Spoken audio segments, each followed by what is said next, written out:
Then I guess I'll do one. Nice, go for it. I can't wait. Can I just go home? When I was a kid, the story that bothered me the most was the young man who slept for 3 years. Once upon a time, there lived a man who never worked and only slept. He would just eat the food his wife made and then sleep. Eat, then sleep. Eat, then sleep. Day after day after day, he'd just laze around. The other villagers made fun of him and called him Sleepy Taro, but that's what you'd expect. While everyone else was hard at work, Sleepy Taro just slept like a log. And so the story goes that his wife and the other villagers were getting fed up with it. Oh, also, sometimes, just when they thought he had finally woken up, he would walk up to the top of the cliff above the village and take a piss from there. That's the sort of life this man lived. What a useless bum.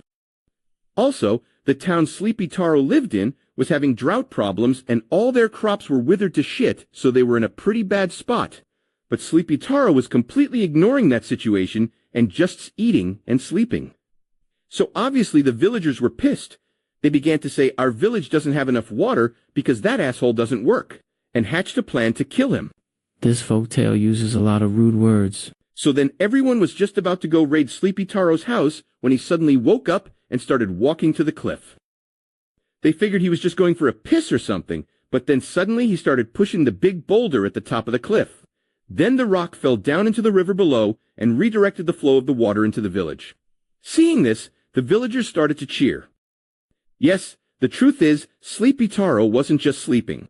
He was thinking up a way to fix the drought the whole time. Yeah, right. There's no way he was doing that.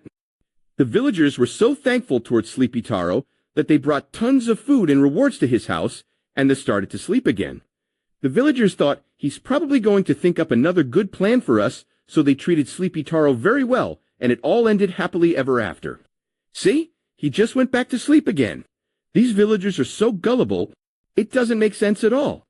I bet he really was going to pee, but he tripped and accidentally pushed the rock. Just look at him.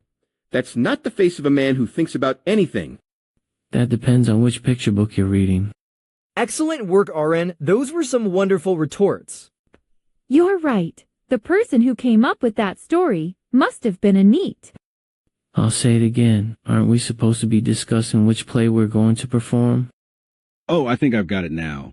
All right, give it a try. No, none of you get it at all. Once upon a time, a baby boy was born. His name was Isambashi, and his whole body was as small as a finger. But there's no way a human could be that small. Jayahaha, what is he? One of those guys from the Guinness Book of Records. Okay, you can just stop talking, Nendo.